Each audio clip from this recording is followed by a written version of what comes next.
श्री राम सर्वतोभद्र का स्वरूप। श्री रामदास जी कहते हैं, अब संदेह नष्ट करने के लिए प्रसंगवश सर्वतोभद्र का स्वरूप बतला रहे हैं। जिस ब्रह्म का स्मरण करने से प्राणियों का सब प्रकार कल्याण होता है, उसे लोग भद्र कहते हैं। भद्र एक वस्तु है और मंगल का भी मंगलकारी है। जहाँ की वह ब्रह्म साक्षात रूप से अधिदैव या आध्यात्म रीति से व्यज्यमान होता है, उसी को लोग सर्वतोभद्र कहते हैं। अब यहाँ इसकी वास्तविकता को दिखाने के लिए उन दोनों प्रकारों को दिखलाते हैं। अधिदैव के अंतर्गत जो भद्र रहता है, उस विमल भद्र को पहले बतलाते हैं। इस अंड को हरण करने वाला लोक ब्रह्मलोक कहलाता है और उसी की सर्वतोभद्र संज्ञा भी है, क्योंकि उसी लोक से सबका कल्याण होता है और उसी के सहारे सब लोगों की स्थिति बनी हुई है। वहां पर प्रभु ने स्वयं एक स्वर्ण में घर बनाया है। उसे पद्म या कार्य की चेतना जो चाहो सो कह लो। न्यास के द्वारा सब प्राणियों, सब योगियों तथा प्राण की उपासना में लगे हुए प्राणियों को वे नित्य पद दिखने लगता है। इससे ब्रह्म भी भासमान होने लगता है। ये स्मृति का मत है और वेद भी इसी मत को स्वीकार करते हैं। वास्तव में तो ये पवित्र मार्ग श्रुति और स्मृति इन दोनों को मान्य है। अध्यात्म का जो हृदय है, उसे लोग सर्वतोभद्र कहते हैं। उस भद्र से सब अवयवों का कल्याण होता है। वहां पर जो कमल है, वह ब्रह्म का स्थान है।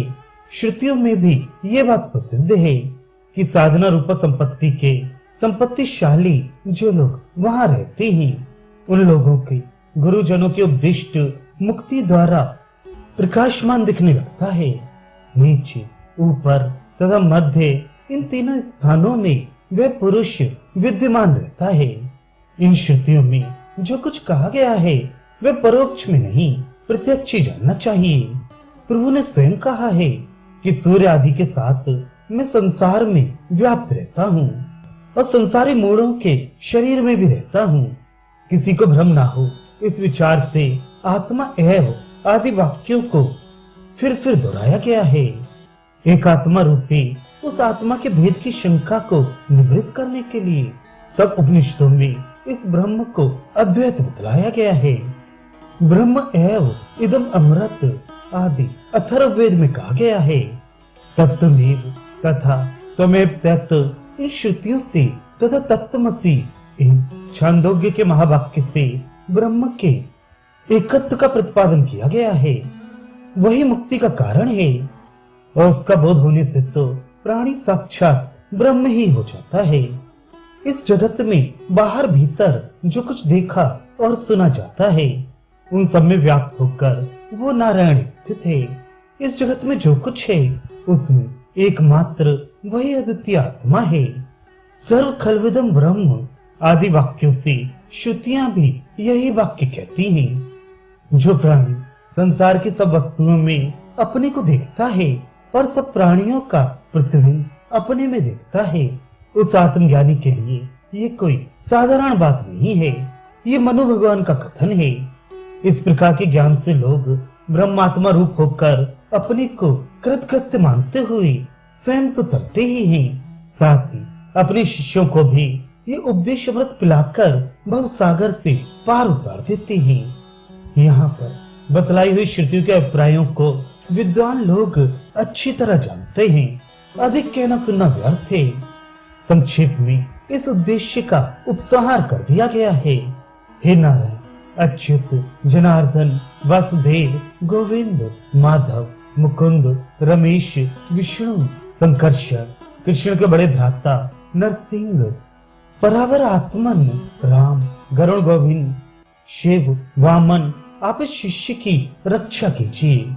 संसारी जीवों में प्रविष्ट होकर जिसने इस विश्व को चेतन किया है, जिसमें सब जीव स्थित हैं, जिसमें सब प्रतिष्ठित हैं, ऐसे सर्वात्मा राम को प्रणाम है। अब लघु मुद्रा के साथ साथ 108 राम तो भद्रों के अनेक भेद बदलाते हैं। पूर्वोक्त 28 रेखाओं की वृद्धि करे, उसमें 2 पर्दे अधिक बनाए, फिर उनमें लिंगों की योजना करी प्रथम पंक्ति में 15 ईश और 16 पादों का 25 भद्र बनाई। फिर दूसरी पंक्ति में 12 शिव और 18 पादों की 13 वापी बनानी चाहिए। पहले की तरह 12 पादों का भद्र बनाए। ये रामतलिंग भद्र 108 संख्या का है, अथवा 6 मुद्रा, 6 ईश और 13 पाद से 6 वापिकाएं बनाई और 16 पाद्र का भद्र बनाई। दूसरी पंक्ति में 5 मुद्रा बनाई और लिंग तथा 6 ही वापी बनाई। आगे 8वीं पंक्ति से लेकर 4, 5, 2, 1 इन संख्याओं की मुद्राएं बनाई। फिर 6, 2, 2, 2, 2, 1 इस क्रम से शिव की रचना करी। इनमें 6 पाद का, 12 पाद का, 2 पाद का, 20 पाद का, 16 पाद का, 4 पाद का क्रमशः प्रत्येक पंक्तियों में भद्र बनाई। ऐसा विद्वानों को जानना चाहिए। अथवा 8 पाद की मुद्रा बनाकर चौथे स्थान में लिंग की रचना करी और 20 पाद का भद्र बनाई। जितनी समसंख्यक मुद्राएं हों उन सबके मध्य में 2 पर्दे बनाई, जिनकी सीमा में मुद्रा और 4 पाद की वापी बनाई। लिंग के कंधे के कोष्ठकों को अपनी इच्छा अनुसार किसी रंग से रंग दी और वापी के बीच वाले बच्चे कोष्ठकों में यदि वे भद्र तथा लिंग की रचना के योग्य हों तो उन्हें उसी काम में लाई। अथवा आदि के 10 मुद्राओं और सीमा की पर्दियों को आदि से योजित कर दी।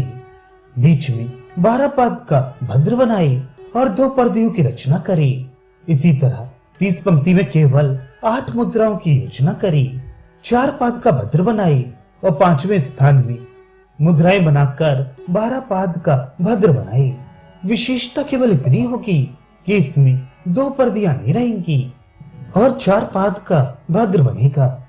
इसमें 13 ईश रहेंगे और 14 वापियां बनेंगी। चौथे में 25 पाद का भद्र बनेगा, 9 ईश रहेंगे, 10 वापी बनेंगी और 25 भद्र बनेंगे। छठे में 5 ईश, 6 वापी, 25 भद्र, बाकी सब पूर्ववत रहेंगे। अथवा आदि में 15 शिव, 28 मुद्राएं, 9 पाद के 2 शिव और 9 ही पादों की मुद्राएं बनाई। चौथे में 6 या 5 मुद्राएं, 5वें में 7 मुद्राएं, छठे में 2 मुद्राएं, 7वें में 1 मुद्रा, 8वें में 1 मुद्रा, 2 शिव और 2 वापी रहेंगे। ये क्रम आदि से लेकर 7वें स्थान तक चलेगा। इनमें भद्र का मान 25, 6, 16, 12, 6, 20, 16 इस प्रकार है। बनाने वाले को चाहिए कि क्रमशः इनकी योजना करे। अथवा 2 मुद्राएं बनाकर एक को लिंग के मध्य में रखे और 16 कोष्ठकों का भद्र बनाकर 7वें से लिंग की रचना करी।